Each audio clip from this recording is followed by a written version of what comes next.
recurrieron al crimen, al narcotráfico. Las mafias van empeorando cada vez más y ya es crimen internacional. 8 millones de personas exiliadas, presos, encarcelados, ni te digo también asesinados.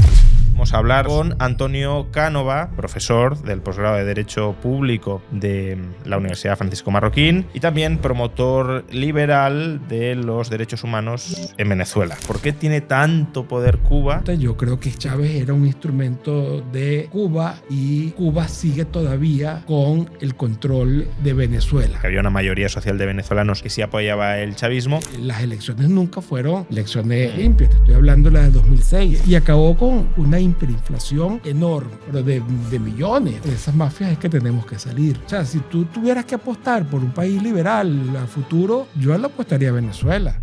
Hola a todos, bienvenidos. Estamos en una nueva edición de estos podcasts acogidos por la Universidad Francisco Marroquín en Madrid y hoy vamos a hablar de un asunto que lleva semanas de actualidad, como es el cambio que se está produciendo en Venezuela dentro de la dictadura chavista venezolana tras la operación militar del gobierno de los Estados Unidos para derrocar al tirano Nicolás Maduro.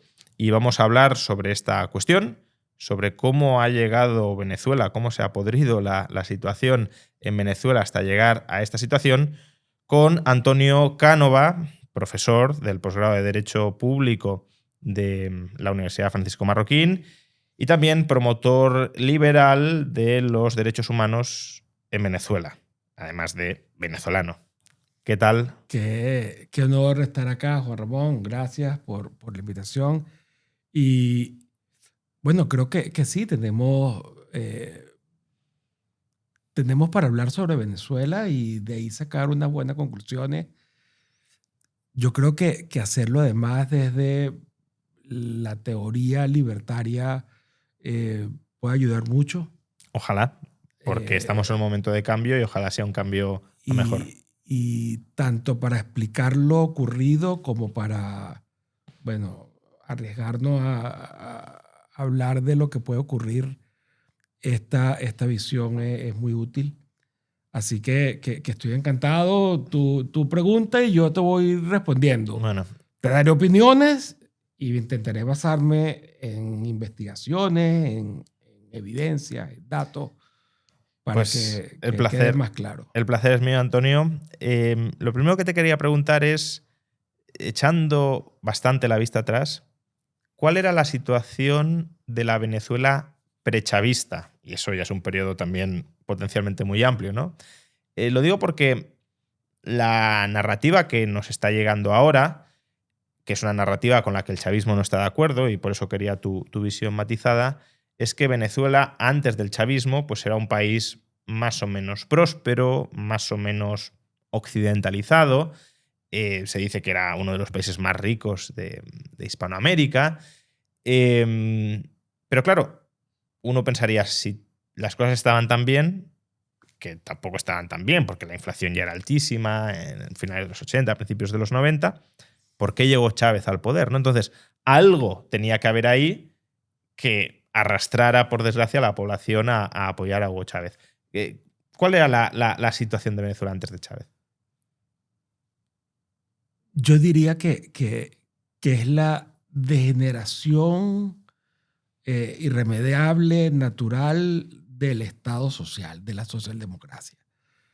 Fíjate que en Venezuela empezamos ya con un experimento socialdemócrata en los años 60, pero para mediados de los 70 ya estábamos nacionalizando el petróleo. Eso es. Eso da... Eso, perdona, hay mucha gente que se confunde, ¿no? Piensan que fue Chávez quien nacionalizó el petróleo y no es así. El petróleo lleva nacionalizado desde finales de los 70, ¿no? En el 76 y ya al comienzo del 77 Venezuela tenía el control absoluto en monopolio exclusivo, férreo, de todos los hidrocarburos.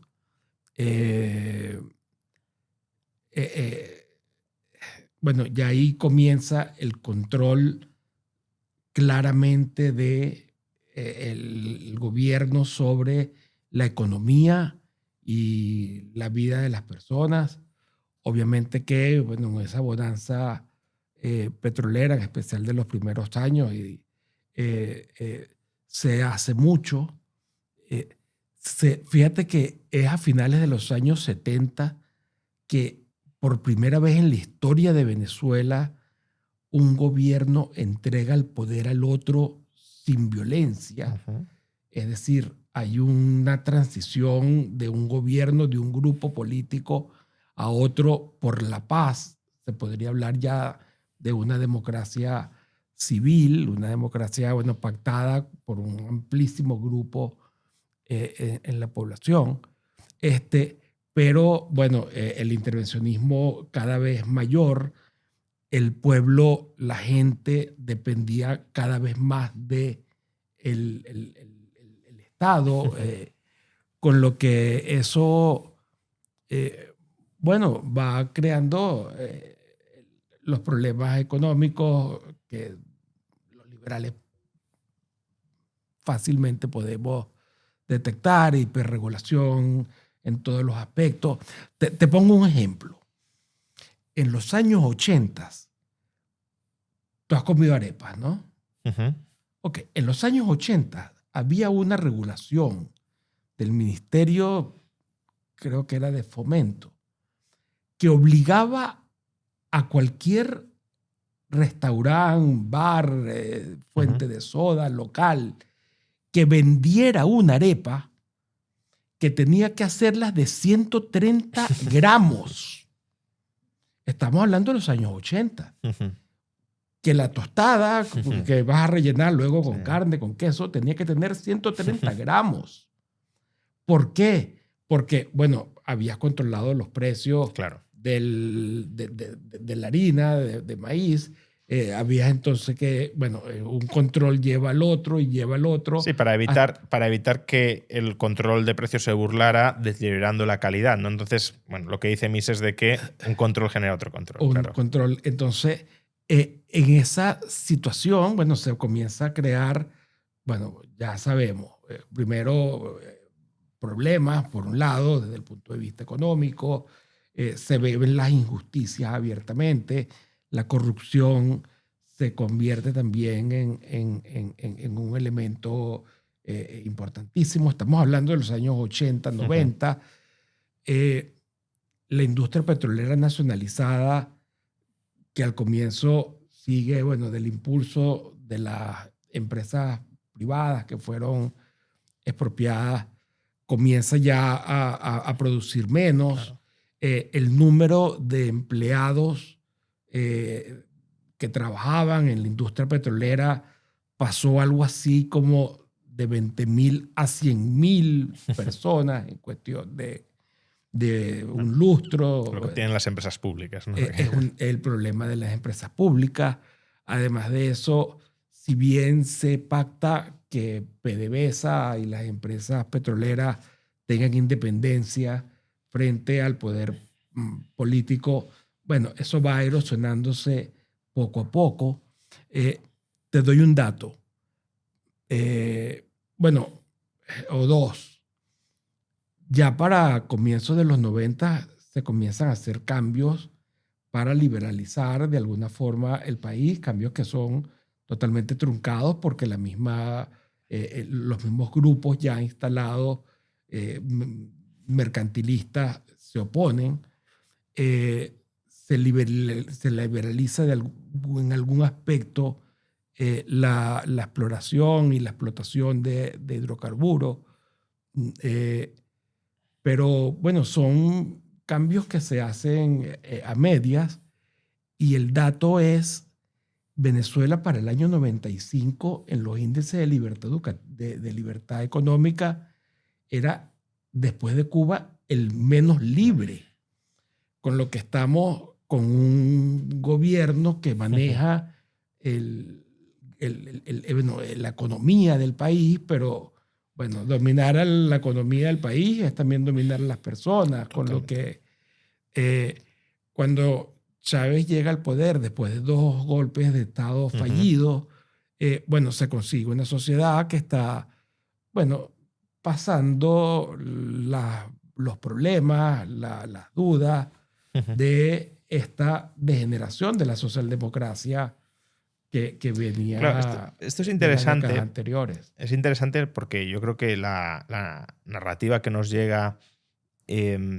a España y también imagino a otras partes del continente americano fuera de Venezuela es que antes de Chávez, pues Venezuela podía ser rica en términos agregados, pero que esa riqueza se concentraba en muy pocas manos y por tanto el resto de la población vivía en la miseria y que eso era tolerado por gobiernos oligárquicos, aliados de los ricos y por tanto que aplicaban algo así como políticas muy ultraliberales o neoliberales y que tuvo que ser Chávez quien revirtiera toda esa situación. Pero por lo que me estás diciendo, la política económica de los gobiernos prechavistas más o menos era la misma que la del propio chavismo.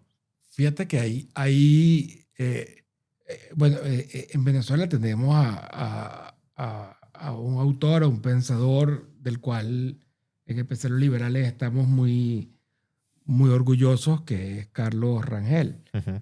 Él escribe varios libros, uno de ellos es Del buen salvaje al buen revolucionario. Hay otro que es el tercermundismo, pero en especial en del buen salvaje al buen revolucionario se ve esa no terminar de dar el paso hacia las instituciones occidentales, el respeto a la libertad y a la propiedad. Él además hizo un esfuerzo por difundir las ideas de libertad en ese momento de éxito del Estado social. Y una de las cosas que él decía y que ha trascendido esa declaración o ese comentario de él es que a modo de advertencia, si llega una nueva dictadura a Venezuela, se va a conseguir ya con una serie de palancas estructuradas en el poder que hará que esa dictadura no tenga que empezar de cero al control social, sino que se va a conseguir ya con una sociedad sumisa, dócil, fácilmente manipulable y que si tiene la vocación de mantenerse en el poder, lo va a poder hacer con muchísima facilidad. Así que advertía que seguir por ese camino era, bueno, seguir la tendencia, seguir ese camino de servidumbre que ya Hayek nos advertía, ¿no? Desde los 40. Y realmente eso fue lo que pasó.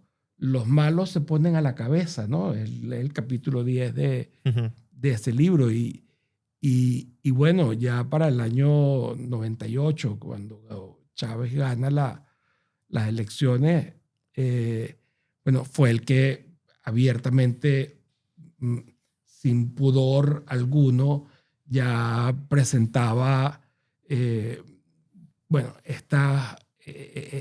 estos temas como el de dividir a la sociedad, el de acabar con el sistema previo, cambiar las instituciones, la democracia representativa, obviamente la propiedad privada y la discusión la guerra entre lucha de clases, rico, pobre. Claro, pero, o sea, tal como lo planteas, hay una línea de continuidad en la degeneración política y en la degeneración económica. Sin duda. No hay una ruptura, no es que lo de antes fuera de una manera y lo de después sea de otra. Él lo puede presentar discursivamente así y a lo mejor en cuanto a eliminación institucional formal es así, pero desde luego en trayectoria política y sobre todo, insisto, lo que me llama la atención por mi deformación profesional en política económica, pues bueno, estamos hablando de dos modelos de gestión del Estado muy similares, ¿no? De baso mi gasto público, la financiación de mi gasto público en los ingresos del petróleo. Cuando los ingresos del petróleo son abundantes, reparto muchas prebendas y por tanto la sociedad está muy contenta.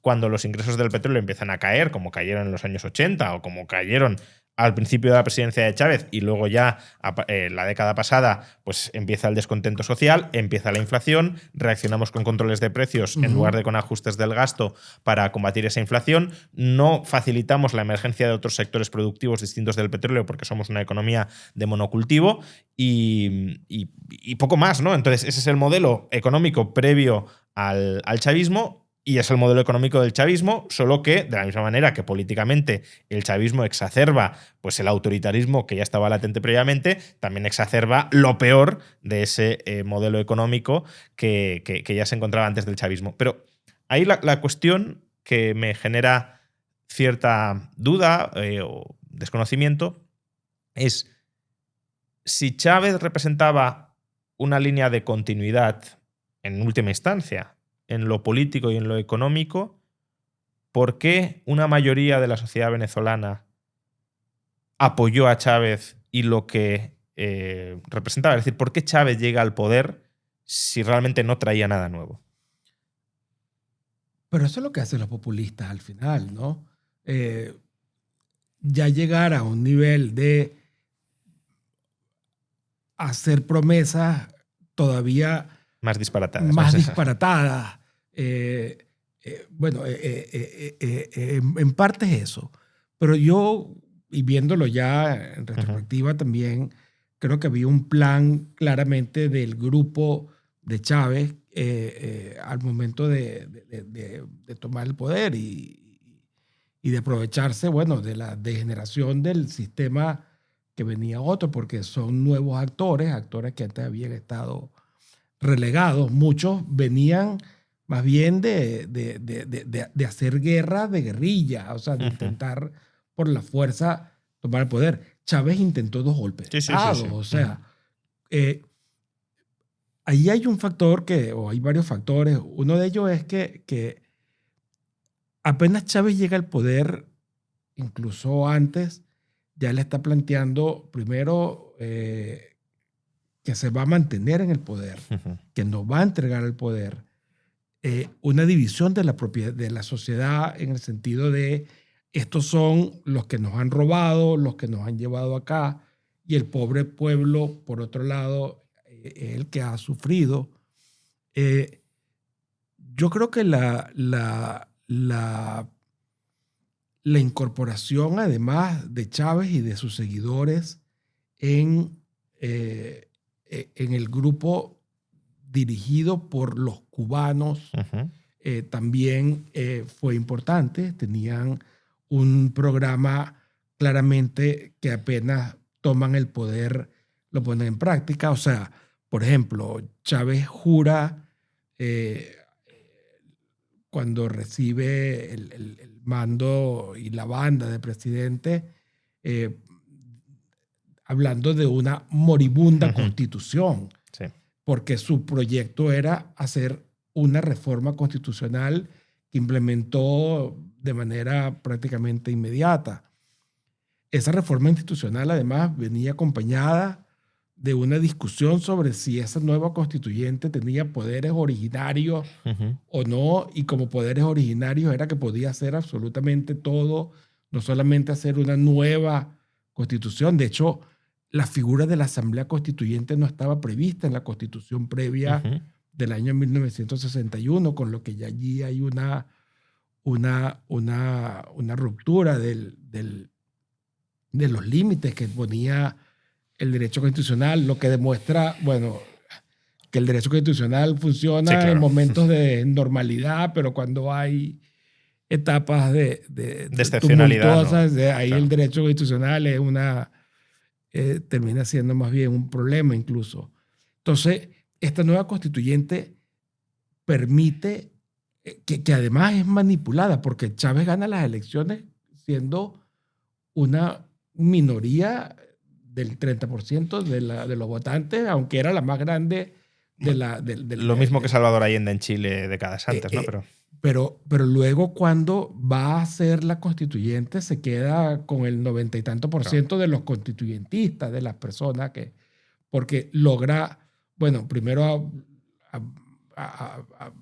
la victoria reciente, pero además la forma de elección para hacer la Constitución, para los miembros de la Constitución, quedó de una manera en que fue muy favorable a Chávez. Ya había la Asamblea Constituyente, luego viene y nombra todos los poderes. O sea, fíjate, 4 años luego de la Asamblea Constituyente, no quedaba en Venezuela ningún juez previo a ese momento. O sea, de los jueces venezolanos, todos fueron sustituidos para ese momento y no fue a través de concursos. Creo que hicieron un solo concurso para el nombramiento de jueces. Lo contrario, fueron nombrados a dedo por las propias comisiones de la Asamblea, que eran totalmente controladas por Chávez. O sea, entonces viene una primera etapa con esta constituyente que, bueno, muchos nos opusimos y escribimos contra ella y buscamos la forma de evitar que se controle todo el poder en una sola institución bajo un mismo mando. Se cambia el nombre del país, se muestra que esto es algo diferente, nuevo, y siempre el discurso, y no van a volver. Esto es definitivo. Esto es una nueva etapa. De hecho, hablan de una nueva república, la Quinta República, como para hacer la diferenciación. Entonces, bueno, cuando ves ahí y analizas otras cosas que van pasando al momento, una de las primeras medidas que toma Hugo Chávez cuando llega al poder es llamar a las Fuerzas Armadas para que ya no sean meras defensoras de la integridad territorial o del orden interno, externo, especial, sino para que participen directamente en la política pública para ayudar, realizar acciones sociales, humanitarias, y entonces ya incorpora a los militares a la gobernanza, ¿no? Claro, sí, desde la venta de alimentos hasta el manejo de las empresas del Estado, y eso tiene un doble efecto. Por un lado, el gobierno pasa a ser militarizado.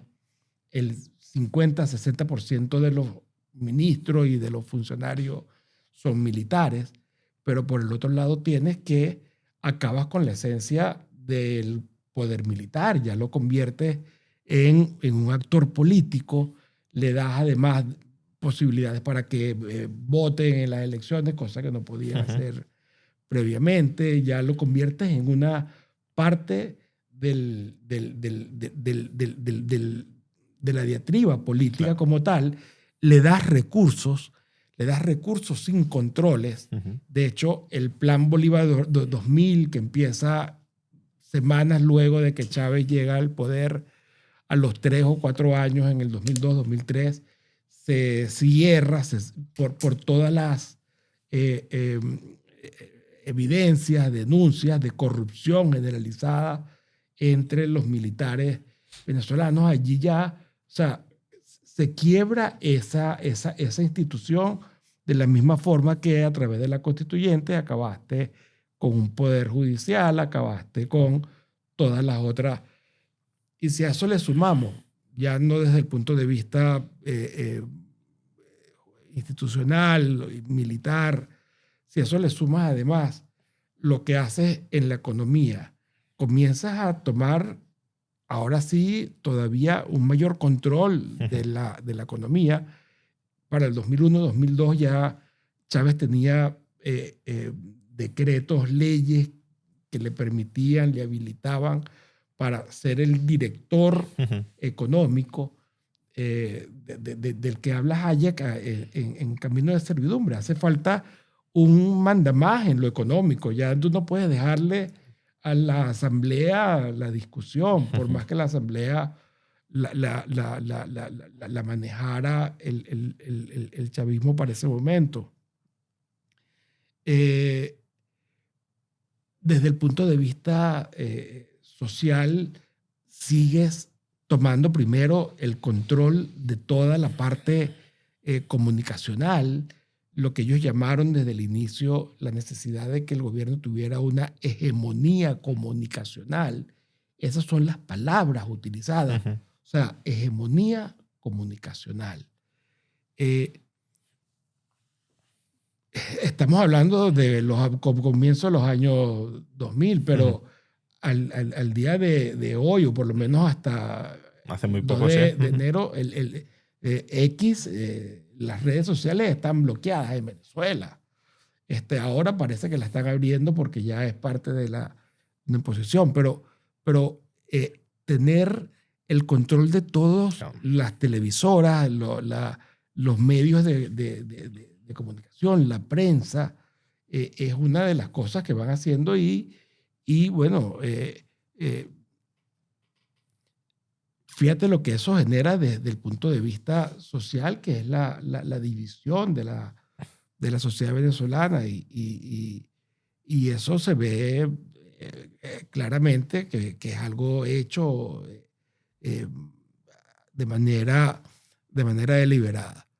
O sea, por lo que estás diciendo, si no hay realmente una alternativa, o sea, si Chávez no representa una alternativa política y económica real a lo que había antes, sino que hay una línea de continuidad en la degeneración institucional, lo que tenemos es una batalla entre élites políticas, ¿no? Las élites que estaban establecidas y las antiélites que, como decías, venían de la guerra de guerrillas y que estaban totalmente fuera de ese turnismo político.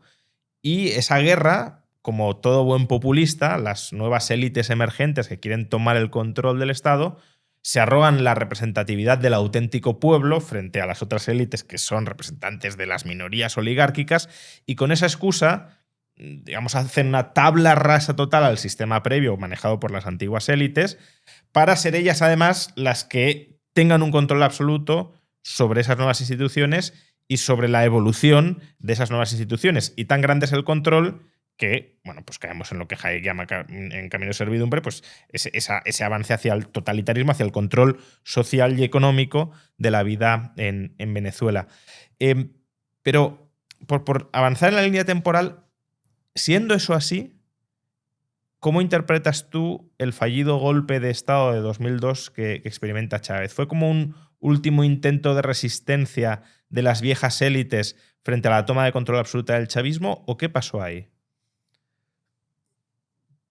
Primero, una de los lemas que impuso el gobierno es Chávez el pueblo.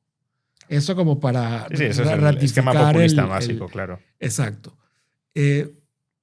Para el 2002 ya se veía, ya Chávez estaba, bueno, gobernando a través de decretos leyes, estaba utilizando abiertamente un poder que va más allá de lo que se esperaba democráticamente, y las protestas y la resistencia, ¿no? La resistencia no solamente de las otras élites, sino del propio ciudadano venezolano, que estábamos acostumbrados a una democracia política, pero no a lo mejor necesariamente a la libertad económica. Eso lo vamos a conversar ahora un poco más adelante. Ese momento es un momento en el cual de lo que tú llamas el golpe de Estado, por muchos años se hablaba era del vacío de poder que se produjo. Sí, allí hubo obviamente una pelea entre las élites, incluso las élites que apoyaban a Chávez.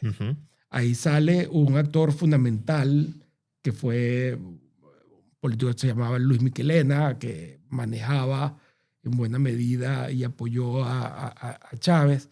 De hecho, todos ahí, después de esa etapa, por ejemplo, en el Tribunal Supremo de Justicia, la mitad de los magistrados fueron eliminados y fueron sustituidos por otros. Ahora sí, Plenamente chavistas, que claro. eran, sí, incondicionales a Chávez. O sea, allí hubo una fractura interna dentro de este grupo que toma el poder, que no crea uno que está totalmente unificado, Claro, nunca lo sino está, que son claro. diferentes grupos, mafias, que tienen cierto sector del poder y que todos obviamente, bueno, tienen una fin común, que es mantener el poder como sea, Ujú. pero que entre ellos también hay, bueno, purgas, hay Sí. persecuciones, hay traiciones.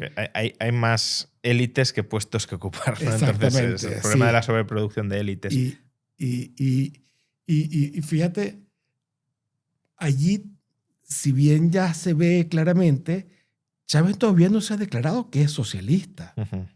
Ya hacia el 2005, 2006, que es el momento en que le toca la posibilidad de una reelección con lo previsto en la Constitución que hizo Chávez, que permite la reelección por una vez, él allí ahora sí comienza a hablar del socialismo y comienza a implementar todo un programa de expropiaciones de empresas.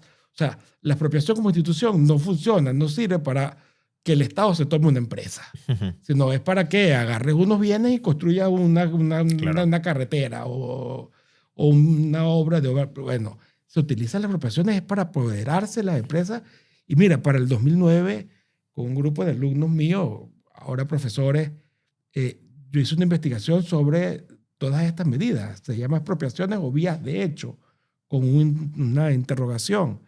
Y analizamos más de 1.700 tomas de empresas, de haciendas, de fondos, tanto agrícola, industrial, incluso de viviendas, y en ninguno de los casos se había cumplido las garantías básicas de lo que es la expropiación, en especial el pago Sí. de las indemnizaciones de vida.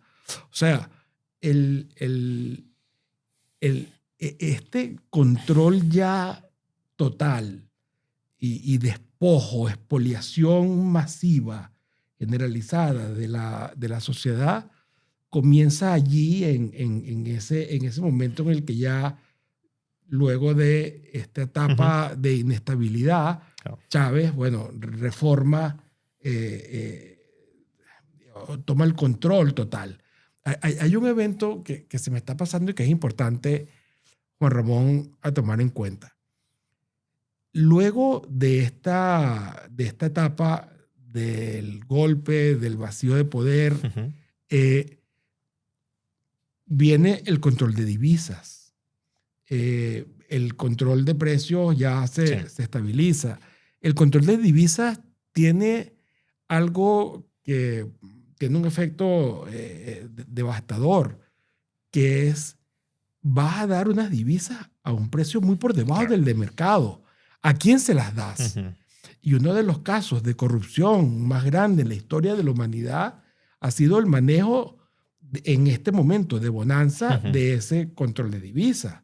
Allí, bueno, o sea, Se han construido fortunas sobre se esa han base. construido fortunas, o sea, o sea, fortunas que no te puedes imaginar. Ujú. Y eso, bueno, va también permeando hacia la sociedad. Para que la audiencia lo entienda, ¿no? Porque a lo mejor hablamos de términos un poco técnicos. Imaginemos que el precio de $1 son 1.000 bolívares y el gobierno los está vendiendo a 6 bolívares. Entonces, claro, si a mí me dan $1 por 6 bolívares, luego lo revendo a mercado a 1.000, pues imaginad la plusvalía que he logrado ahí, y cuanto más volumen de dólares me den, mayor en términos sin absolutos. hacer Claro. nada, porque sin hacer nada, claro. Ese dólar te lo están dando porque supuestamente tú vas a importar algo, pero que vas a exacto. estar No, importando, claro. por Dios, si lo que tienes que hacer es revenderlo Exacto. para obtener la ganancia de inmediata. Fíjate que los venezolanos, que realmente hemos dado una batalla heroica desde el inicio por revertir por reparar el error de caer en este ya sistema final de generación total, de tiranía del Estado social, los venezolanos intentamos ejercer uno de los derechos que daba la Constitución hecha a la medida de Chávez, que era un referendo para revocar al presidente. Se intenta primero hacer un referéndum como para consultarle a la gente si quiere seguir por este camino o no, que lo aplastan, lo impiden, pero para el 2004 Venezuela va a un referéndum revocatorio. Para llegar al referéndum revocatorio, no te imaginas la cantidad de obstáculos que se pusieron y que impidieron que pudiera ocurrir. No solo eso, ahí es que se toma también el Consejo Nacional Electoral y justamente el vicepresidente del Consejo Nacional Electoral es Jorge Rodríguez. Jorge Rodríguez, que es el hermano de Delcy Rodríguez, la que está ocupando ahorita el cargo de presidenta en nombre de Maduro. El cambio que se hizo en el Consejo Nacional Electoral fue total, en parte por la manipulación que hubo claramente del padrón electoral. Por un lado, se incorporaron millones de personas que no se sabe si existen, que pareciera que no, que está demostrado que no existe. Estoy hablando de 3, 4 millones de personas. Pero además de eso, toda la automatización de las elecciones con una empresa que de sus inicios es creada por el mismo Jorge Rodríguez y un grupo de personas que no tenían nada que ver con la materia, la empresa electoral. Y esta empresa que automatiza las elecciones ya crea primero una sospecha bien fundamentada de la autenticidad de esas elecciones, y luego comienzan a aparecer investigaciones que ponen en evidencia que esta empresa nos está cometiendo fraude electoral. De hecho, yo de lo que mis investigaciones y de lo que hemos podido documentar, los mismos resultados del referéndum revocatorio de 2004 fueron manipulados ya por el gobierno. O sea que una de las cosas que no hemos podido hacer los venezolanos es demostrar que Chávez no tiene la popularidad que se piensa fuera desde el inicio. Claro, porque es lo que te iba a preguntar, ¿no? La percepción que se tiene desde aquí es que las elecciones que ganó Chávez, bueno, quizás las últimas no, pero desde luego buena parte de las iniciales, también el referéndum, son elecciones que ganó más o menos limpiamente, es decir, que había una mayoría social de venezolanos que sí apoyaba el chavismo y que el fraude masivo y generalizado fue dándose ya casi más con la etapa de Maduro. Pero lo que estás diciendo es que ya había fraude previamente con Hugo Chávez, aunque lo que sí te querría preguntar es la magnitud de ese fraude, ¿no? Porque al final, si tú tienes una sociedad muy polarizada, 50-50 o 48-52, tampoco has de cometer tantísimo fraude para darle la vuelta y para mantenerte en el poder. Simplemente con que manipules un par de puntos ya lo tienes. Ahora no, ahora ya, claro, tenía que ser. Sí. Es un fraude sideral y por eso justamente ni han publicado actas ni nada. Pero en el chavismo, aunque no tuviese tanto apoyo como el que se nos vende, sí era popular Hugo Chávez y sí tenía apoyo, ¿o no? Me pones en un compromiso. Yo creo que mucho menos apoyo del que se pensaba, sí. Y el que se ha además convertido en la narrativa a nivel eso es propaganda internacional. Y hay propaganda muchísima. La oposición a Chávez ha sido, fue, y a Maduro, ni te digo, patente y desde el punto de vista mayoritaria. Desde entonces, estamos hablando de 2004. Sí, sí. Luego Chávez va a las elecciones en el 2006, luego de haber barrido con este referendo revocatorio. Esas elecciones también, bueno, muy fraudulentas. Claro, uno pregunta ¿qué es fraudulento en una elección? ¿Solamente que el resultado final lo cambiaste o que creaste una serie de condiciones en las cuales vas en desventaja a un proceso electoral? Bueno, todo lo previo a el proceso de escrutinio como tal siempre ha sido fraude a favor del gobierno. Es que, bueno, están en el poder, tienen la economía en sus manos, tienen el control sobre la sociedad y, bueno, las elecciones nunca fueron elecciones limpias. Te estoy hablando de las de 2006.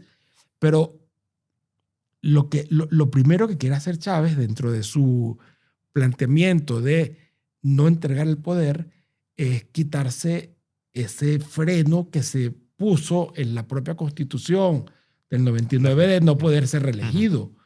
Y gana las elecciones del 2006 y no está terminando de ganar cuando ya está convocando a una reforma de la Constitución para impedir, o sea, para quitar la limitación a ser elegido por una sola vez. Y va entonces el pueblo venezolano a un referéndum para una reforma de la Constitución, una reforma de la Constitución que tocaba temas no solamente de la reelección presidencial, sino tocaba un cambio total del sistema constitucional que estaba previsto. O sea, acababa totalmente con la propiedad privada, que ahorita, bueno, está reducida a una función social, pero por lo menos se le nombra. En el 2007 Chávez pierde en ese referéndum revocatorio, en ese referéndum consultivo, ese referéndum aprobatorio de la nueva Constitución. De hecho, hay personas que han investigado el tema y organizaciones que dicen, hey, es que hay 1,5 millones de votos que no se contaron, pero si se cuentan, Chávez ganaba. O sea, lo que quiero plantearte con esto es las fracturas y divisiones internas que estaban en la misma coalición de Chávez. O sea, perdona por incidir en este punto. Porque, claro, parece un poco contradictorio decir que el chavismo manipulaba las elecciones y que perdió, ¿no? Y tú lo estás atribuyendo, si entiendo bien, a que dentro del chavismo hubo gente que saboteó, boicoteó. Impidió el fraude. E impidió el fraude para que perdiera ese referéndum. De hecho, el principal militar, que era el general Isaías Baduel, se opuso a eso y a los pocos días estaba preso. Y todavía su familia, creo, tiene hijos que están todavía encarcelados. O sea, allí hubo un grupo que detuvo el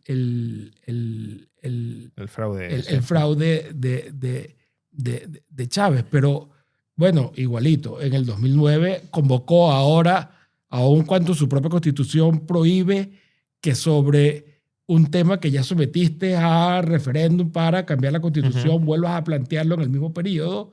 Bueno, hizo una enmienda donde solamente cambió el artículo, específicamente el artículo que prohíbe ser reelegido por más de una sola vez. O sea, el artículo dice algo así: el presidente podrá ser reelegido por una sola vez. Bueno, le quitaron es por una sola vez. Podrá ser reelegido.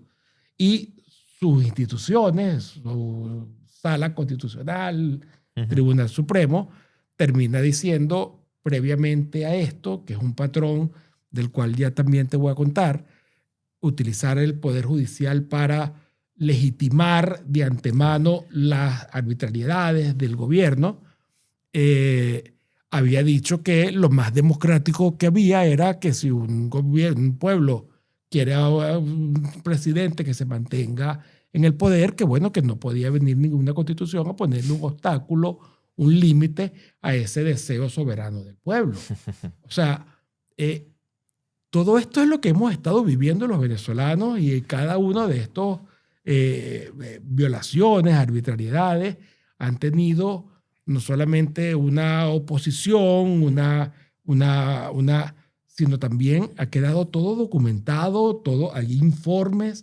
O sea, realmente, tanto la sociedad civil venezolana, organizaciones de la sociedad civil, ONG, fundaciones, asociaciones civiles, como el periodismo venezolano, el periodismo de investigación venezolano, todo esto está documentado y ha sido llevado a órganos internacionales, a la Comisión Interamericana de Derechos Humanos. Yo he estado varias veces en la Comisión Interamericana de Derechos Humanos hablando sobre estas violaciones en diferentes temas, incluso la violación generalizada a los derechos de propiedad, que quiero que lo conversemos más adelante. Eso viene ahora, luego del 2006-2007, cuando ya esa parte se ve clara, pero acabar con los derechos políticos, inhabilitaciones administrativas a todo aquel político que pudiera representar una verdadera oposición a Hugo Chávez, o sea, que ha recibido en algún momento, bueno, condenas del sistema interamericano de derechos humanos, el uso de la represión también, una represión política que no conocíamos y que, bueno, viene a crear también un cambio total en la sociedad, ¿no? Pero precisamente sobre eso, ¿no? Y por ir avanzando cronológicamente, ¿cómo un régimen tan sumamente personalista como el que termina siendo el chavismo, de hecho, aún hablamos a día de hoy de chavismo, sobrevive a Hugo Chávez? Es decir, esa transición de poder entre distintas facciones que entiendo que estaban calmadas o pseudo unificadas porque estaba Hugo Chávez y él mandaba, cuando Hugo Chávez muere o desaparece de la escena política y luego muere, ¿cómo se ordena una transición que terminó siendo para el propio movimiento exitosa? ¿Qué rol desempeñaron agentes externos, como por ejemplo la dictadura cubana en este proceso de transición? ¿Cómo se pacifican las otras familias que querían tomar el poder? Y cómo se termina llegando a una nueva figura de consenso como es Nicolás Maduro. Bueno, estás entrando en un tema que realmente, que está lleno de historias, de cuentos, de anécdotas, de mitos, que no está fácil. O sea, por ejemplo, ¿cuándo murió Hugo Chávez? Sí. O sea, el anuncio formal es que muere el mismo día, casualmente, que muere Joseph Stalin, el 5 de marzo. Bueno, es como aquí con Franco 2013. Y Primo de Rivera, vamos. Pero todo para punta de que desde diciembre Chávez ya no estaba, por lo menos, si estaba en coma, si no había efectivamente muerto. Y esto tiene importancia porque en diciembre del 2012, primero en septiembre se hacen unas elecciones que Chávez gana con muchísimo cuestionamiento, le gana a una coalición de la oposición liderada en ese momento por Enrique Capriles. Denuncia Enrique Capriles que hubo fraude. De hecho, llega incluso a instancias internacionales demostrando ese fraude.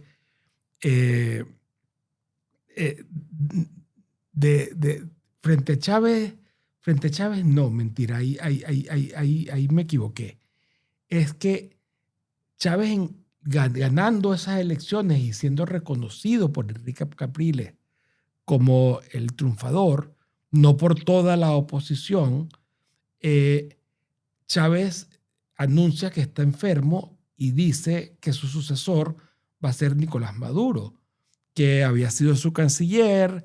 Nicolás Maduro fue formado en las juventudes cubanas, en Cuba, igual que su esposa Cilia Flores. O sea, son parte de la formación comunista cubana, del ala total cubana. Anuncia que Maduro será su sucesor en caso de que algo le pase.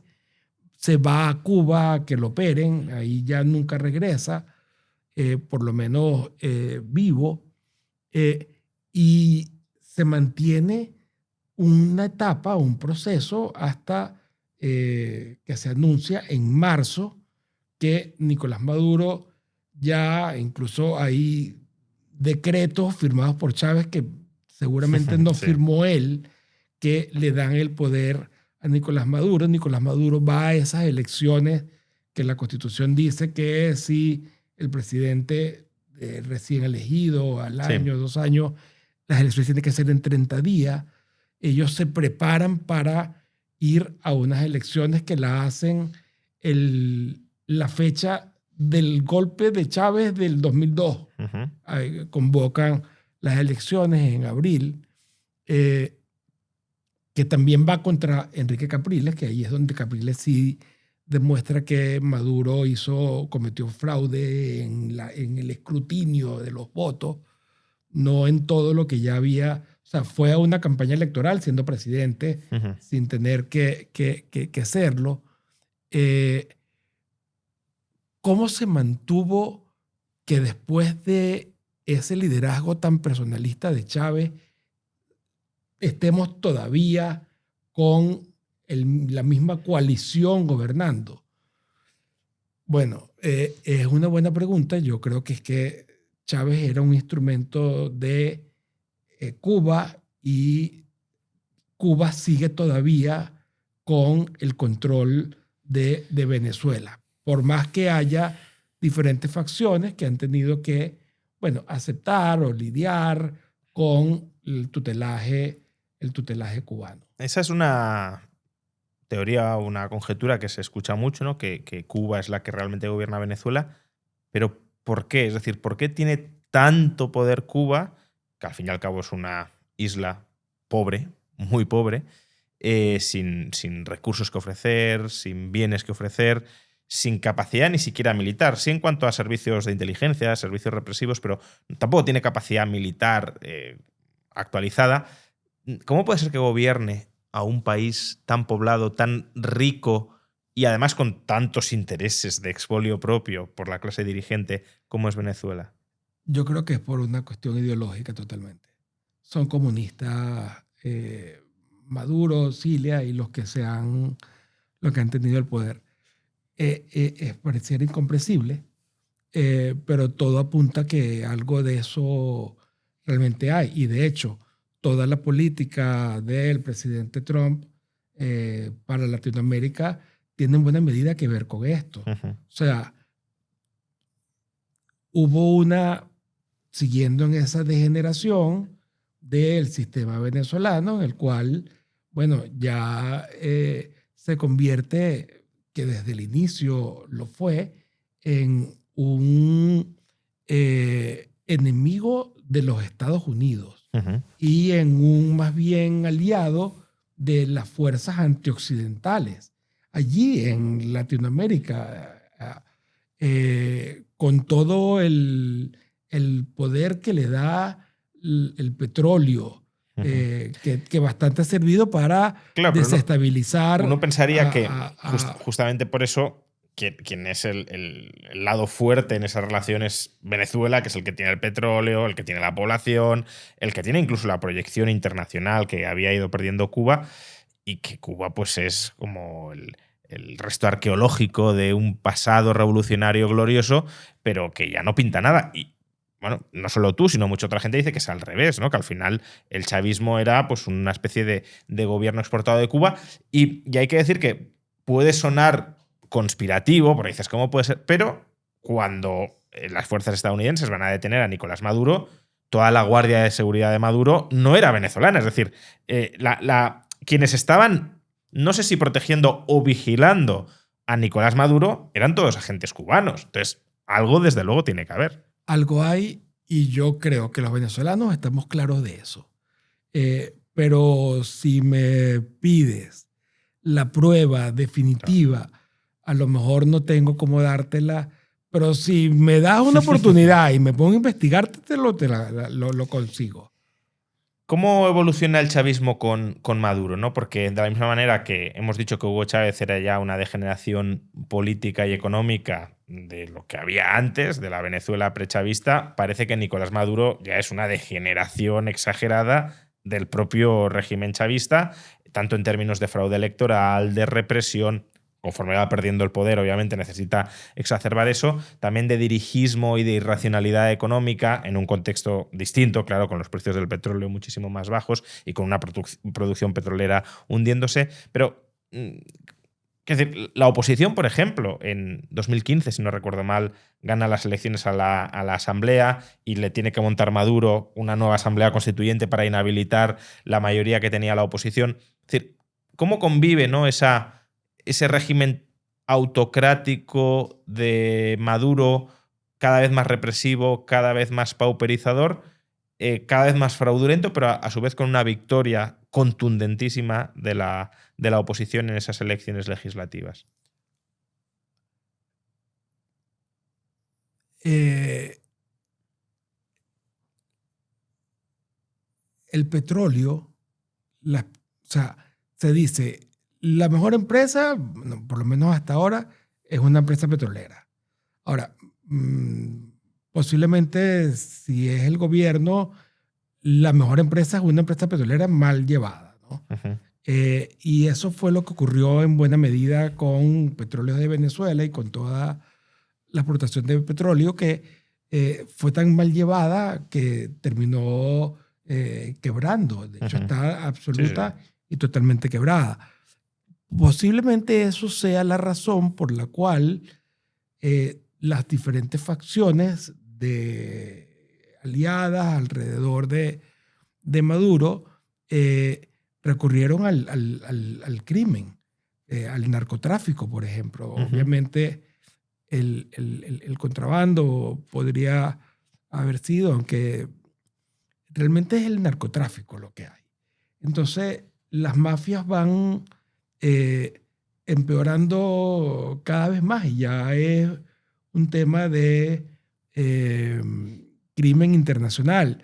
Que eso fuese hecho abiertamente para perjudicar a Occidente, a los Estados Unidos, bueno, también una posibilidad. De hecho, es la que maneja el propio gobierno de los Estados Unidos. Pero comienzan alianzas con países antioccidentales, Irán. Uh-huh. O sea, que yo me consigo un día mis hermanos iraníes, venezolanos con el régimen de los años, no tenía una relación de hermanos, o sea, con Rusia, con lo que entra Venezuela en una dinámica ya muchísimo más violenta, criminal, en ese sentido. Ya la democracia, o lo que podría quedar democracia, fíjate, en el 2015, como tú dices, hubo elecciones para la Asamblea Nacional. En Venezuela, la Constitución de Chávez acabó Senado y diputados y dejó una unicameral, la Asamblea. Y la oposición que se benefició de las reglas que había fijado el chavismo antes, al momento de elegir a los diputados entre nominal y representación proporcional, salió beneficiada y terminó con más de 2/3 partes de la Asamblea. Y lo que hizo el gobierno de Maduro y de inmediato fue acabar con la Asamblea. Le quitó varios diputados diciendo que habían cometido fraude, lo de Bolívar, Amazonas creo, que es un estado, sacó 3 diputados y ya con eso no había una mayoría de 2/3 partes que podía ser necesaria en muchos temas para cambiar funcionarios, etc.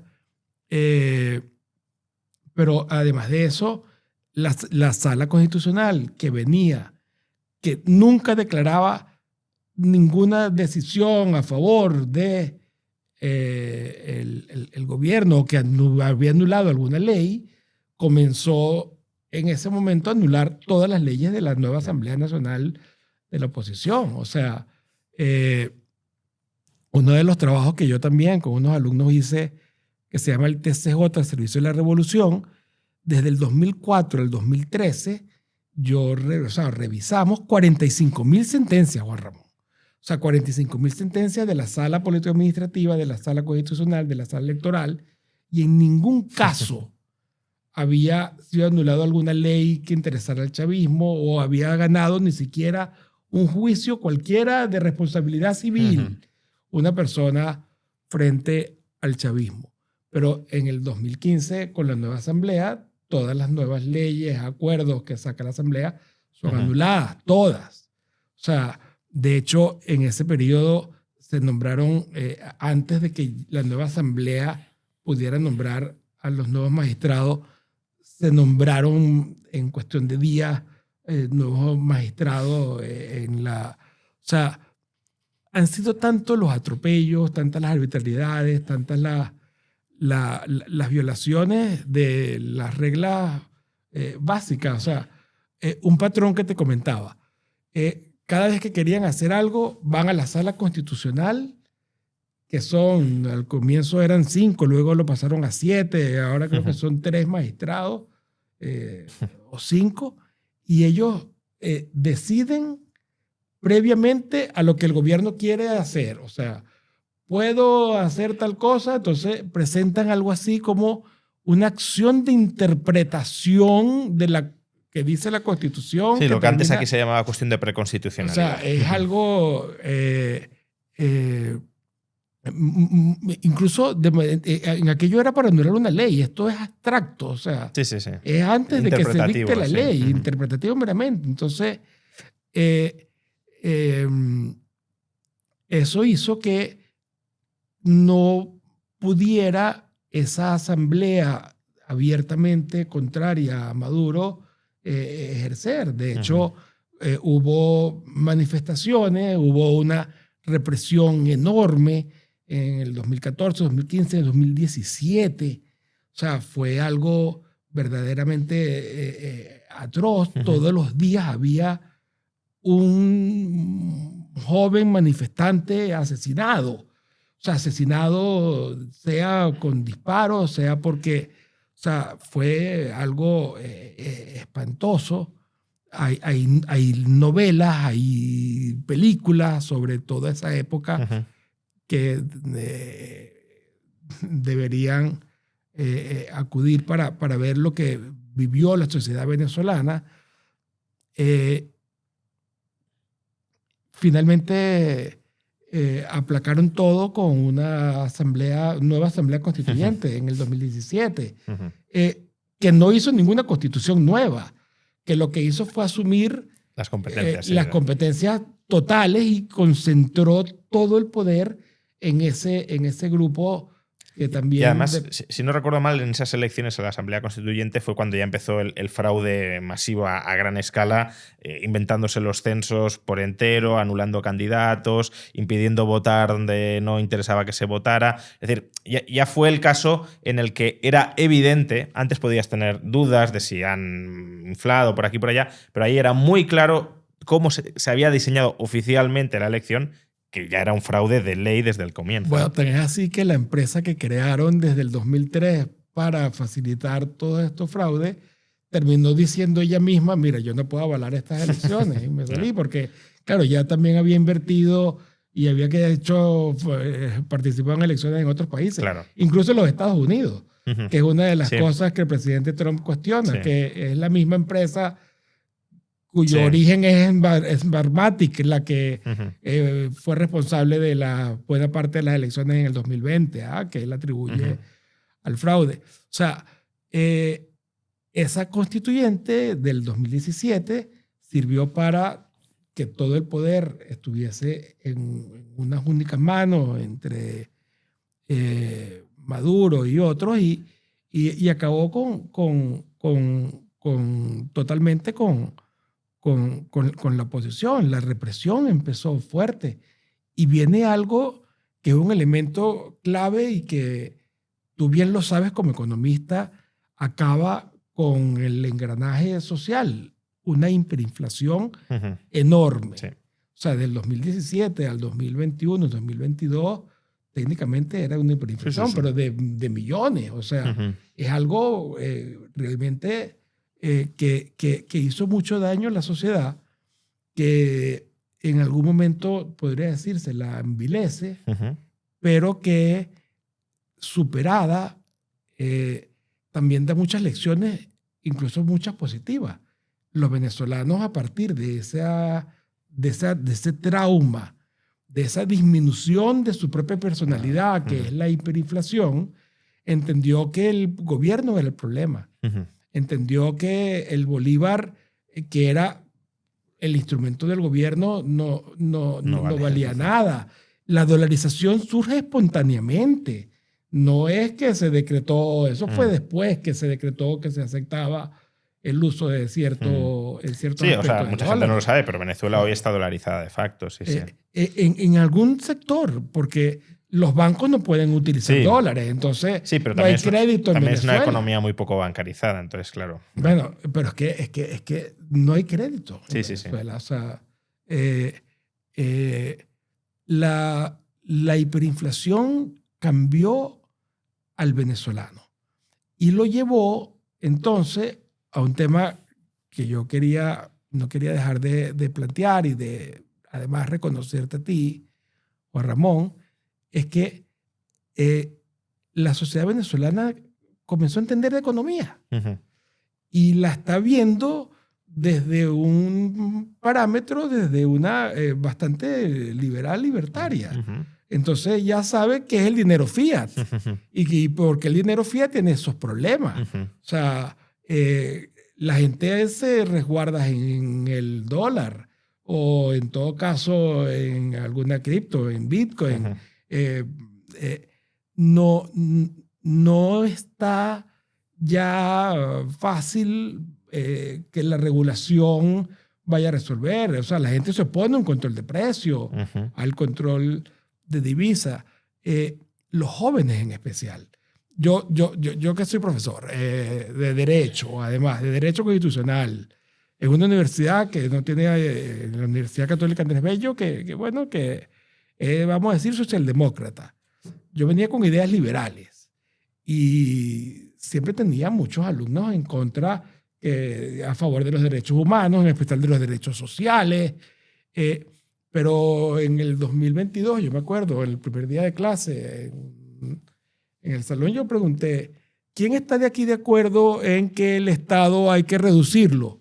Y todo el mundo dijo que sí. Aquí en España eso no te pasa. No, al contrario. Todo el mundo dijo que sí. Que había alguna diferencia en qué cosas sí, en qué cosas no. De hecho, en alguna ocasión, también en posgrado, dije, ¿qué cosas podría dejar de hacer el Estado? Y todo el mundo llegó de acuerdo que tenía que salirse de los bancos, del comercio, de los seguros, de las pensiones. Y incluso me dijeron, lo único que debe quedarse es en la educación. Y les di, cosa que también te agradezco a ti, el libro de James Tully. Y ese año, en tu libro de una economía liberal, una revolución liberal. Una revolución liberal por la España, ahí fue que yo me enteré de Tully. Un amigo mío, mira, cómprate este libro, que es algo increíble. Y yo lo que le dije a ellos, lo único es educación. Ok, todo el semestre, actividad empresarial y intervención del Estado, vamos a leer a James Tully. Vamos a ver en educación. Y al final terminaron los 20 alumnos diciendo, hey, libertad educativa. Claro, claro. O sea, que por lo demás es algo que está ocurriendo en Venezuela espontáneamente. Sí. O sea, tú me preguntabas antes cuando conversábamos, bueno, ¿y qué va a pasar?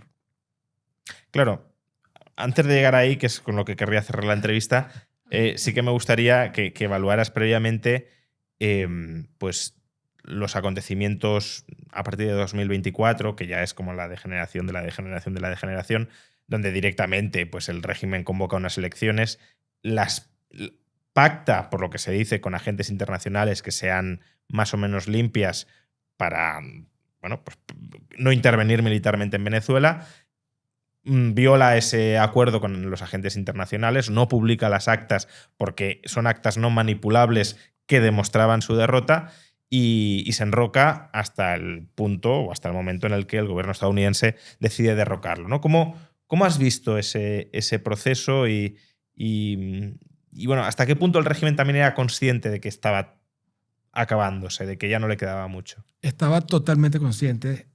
Venezuela está totalmente unida.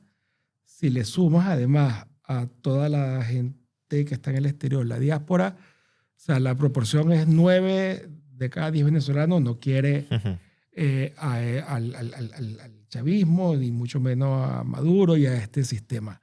Y no lo digo yo, lo dice The Economist, sacó ayer una encuesta que habla de que el 80% de los venezolanos está de acuerdo con lo que acaba de ocurrir ahorita en enero. O sea, también dice que se espera mucho más represión porque nos han mantenido a punta de represión y control social total. Pero también dice que queremos una transición pronto, en cuestión de meses. año. O sea, no es posible porque no hay confianza en este sistema, en este régimen, para poder haber un crecimiento que dé luego lugar a una transición. O sea, queremos, o sea, que eso está bastante claro. No habíamos podido nunca demostrar hasta ahora, el 28 de julio del 2024, el fraude electoral. En materia de elecciones, lo que organiza las elecciones es el que debería esforzarse por mostrar que estos son auténticas, que son limpias. En Venezuela no fue, se cambió la carga de la prueba. Tuvimos que nosotros demostrar que nos estaban haciendo fraude. Y lo demostramos los venezolanos. O sea, sí, pero no permeaba, ¿no? No calaba en el resto del mundo. Claro, no calaba hasta ahorita, que el 28 de julio era tan escandaloso salió a la vista de todos. Y ahorita están publicadas cerca del 90% de las actas electorales del CNE chavista, actas que defendió la sociedad venezolana organizada a través de María Corina Machado y todo su equipo, para dar su vida por las actas. O sea, había todo un sistema de tener las actas como sea. Muchos militares ayudaron a darlas porque los militares tienen las actas todas, porque son 3, 4 actas para cada partido, pero en especial queda una para los militares y otras para el CNE. Las actas a las que pudimos tener acceso al final es cerca del 90%. Y esas actas hablan de una elección ganada por Edmundo González, que fue el sustituto que decidió el gobierno al final, por María Corina Machado, aunque realmente es un diplomático y es una persona honorable, Edmundo, de 70-30. Son 7.4 millones de votos clarísimamente a favor de Edmundo González frente a 3.3. Y son los que se han quedado dentro, que claro, si cuentas todos los 8 millones que están fuera, pues claro. Eso es lo que están adentro. Claro. Y están adentro controlados, presionados, con que te van a votar, despedir del trabajo, con que vas a ir a votar con la jefe de calle para ver que estás votando por mí, porque si no, no te voy a dar la comida o el gas doméstico. Sí. O sea, esos son unos números que además no son de una elección limpia. En una elección limpia hubiese sido la muestra evidente de que, sí, del 90-10. De que no queremos este sistema, de que hemos aprendido la lección, de que no se ha llegado aquí sin el trabajo verdaderamente voluntario, heroico de tantos venezolanos, que son miles los que están incluso presos, encarcelados, ni te digo también asesinados, o bueno, 8 millones de personas exiliadas. O sea, la gente no se va de su país, de su casa, de su familia, porque le gusta, te vas de vacaciones, pero no a sufrir caminando, pasando selvas. Claro. O sea, lo que se ha visto ha sido algo... entonces, con estas elecciones del 28 de julio del 2024, ya no hay ninguna duda, ya probamos que sí hubo un fraude, que Venezuela quiere otra cosa, Y tú me dices, bueno, Trump, el presidente Trump en Estados Unidos ha tomado en cuenta de eso. Bueno, posiblemente está clarísimo de que Maduro es ilegítimo. Esta narrativa y tanto lobby que se ha gastado en intentar mostrar que tienen algún tipo de legitimidad ya quedó totalmente desmontada. Las actas están allí, hay que verlas. De hecho, creo que están en la bóveda del Banco Central de Panamá. Uh-huh. Geopolíticamente, Venezuela era un problema enorme para la región. Hay evidencias de cómo se infiltró en la política de países latinoamericanos. Uh-huh. Desde el punto de vista institucional, incluso yo, constitucionalista, ese nuevo derecho constitucional latinoamericano, que por cierto, los profesores que lo imaginan o que lo plantean son españoles. Españoles, sí, sí. De hecho, alguno tuve yo durante mis estudios. Bueno, sí.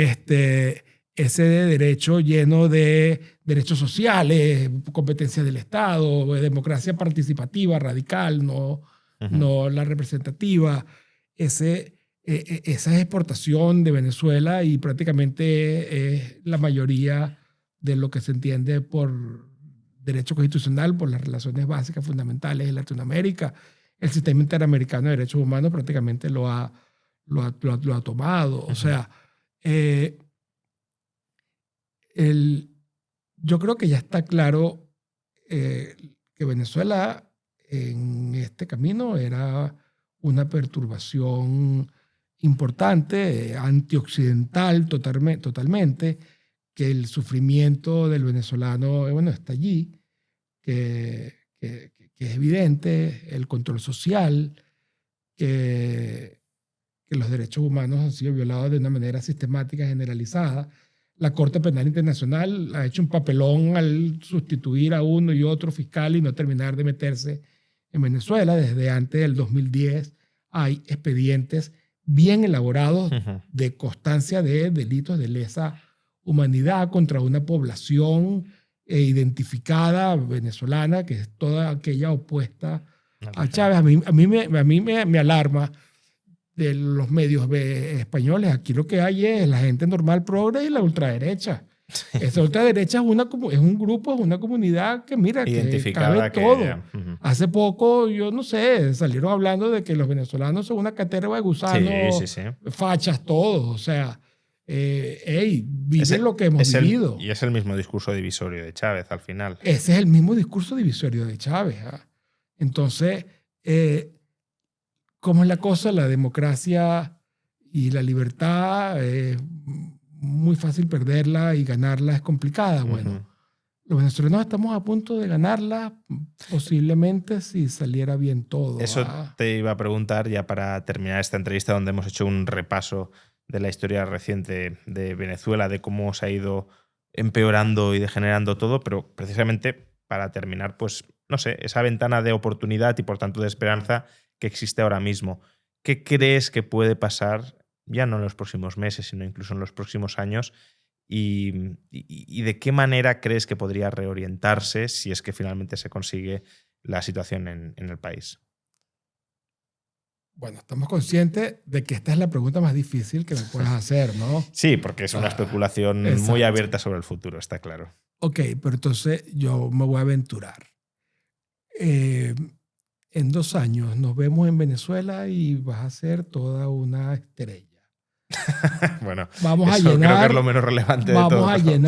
Vamos a llenar de jóvenes venezolanos el más grande de los escenarios para que hable sobre libertad y sobre economía. Bueno, yo espero que haya libertad más allá de si hable yo o no. Pero... Ok, lo que te quiero decir con todo esto es, Juan Ramón, yo soy muy optimista porque conozco al venezolano, porque estoy trabajando con ellos, porque estoy investigando con ellos. Y creo que es imposible detener esto. Ahora, hasta ahora me he equivocado siempre. Tenlo en cuenta. Me parece que desde el punto de vista geopolítico, un socio confiable para los Estados Unidos, Venezuela, con María Corina Machado, con todas estas ideas liberales. María Corina Machado ha hablado abiertamente de la privatización del petróleo, de la libertad educativa, de homeschool y de choice. O sea, de una apertura de verdad, de olvídense de controles de precio, del mérito, del esfuerzo personal. Va a ser complicado, pero te digo, no va a ser tan complicado como podría uno imaginarse en España o Argentina. O sea, si tú tuvieras que apostar por un país liberal a futuro, yo le apostaría a Venezuela. Porque un sindicato en Venezuela no tiene el poder de un sindicato en España, ni en Argentina, porque la destrucción ha sido tal que no hay prácticamente oposición. Hay mafias, pero bueno, justamente de esas mafias es que tenemos que salir. Si salimos de esa mafia, yo pienso que te da la oportunidad a una democracia liberal que eventualmente, bueno, sea un buen ejemplo y un faro, ese sí, para el resto de los países latinoamericanos. Es lo que yo quisiera. Ahora, las cosas también podrían salir mal. Los venezolanos parece que estamos claros. Ahí tenemos estas encuestas de ayer, anteayer. El 88% de venezolanos dice que el socialismo lo que ha llevado ha sido muerte, miseria, destrucción, violencia, destrucción, con lo que tú me dirás si ahí no hay un material, unos recursos con los cuales se puede construir a futuro. Desde luego es un buen caldo de cultivo reactivo como el que hubo en Europa del Este, incluso a lo mejor mayor porque la destrucción ha sido mucho más intensa. Pero bueno, precisamente porque todavía las mafias están en el poder, tratando de expulsarlas, pero siguen ahí, la amenaza está muy presente y no hay que bajar la guardia, sino que hay que empujar ahora, que es el momento para lograr esa transición hacia una democracia liberal o hacia una sociedad muchísimo más libre de lo que ha sido durante las últimas décadas. Y estamos trabajando. Los venezolanos seguimos trabajando todos los días por eso, porque lo queremos mucho, porque lo hemos sufrido bastante. Porque las cosas que más cuestan son las que uno más se esfuerza y más desea. Nos ha costado muchísimo. Así que... Pues mucha suerte, Antonio, y en general mucha suerte a todos los venezolanos para conseguir lo que sería desde luego una proeza para el país, para la región y también para España, porque España se ha visto también muy contaminada por esa mala influencia del chavismo, incluso penetrando en nuestras instituciones, y por tanto que eso desaparezca y que deje de corromper social, económica e ideológicamente nuestras sociedades sería una maravillosa noticia, desde luego, sobre todo para los venezolanos, pero también para el resto del mundo. Así que mucha suerte en esa misión desmanteladora de la tiranía chavista. Bueno, yo te lo agradezco muchísimo. Eres responsable en buena medida de todo eso. Tú, la universidad, Francisco Marroquín, el Instituto Juan de Mariana. La incidencia que han tenido en Venezuela ha sido muchísima. Allá, obviamente, también estamos organizaciones que estamos en esto de infundir los valores occidentales de libertad. Y bueno, ojalá que todo salga bien, porque hay mucho que hacer y yo lo veo posible. Ojalá así sea. Muchísimas gracias, Antonio, y a todos vosotros. Muchas gracias por acompañarnos en este segundo podcast de la Universidad Francisco Marroquín. Nos vemos en una próxima edición.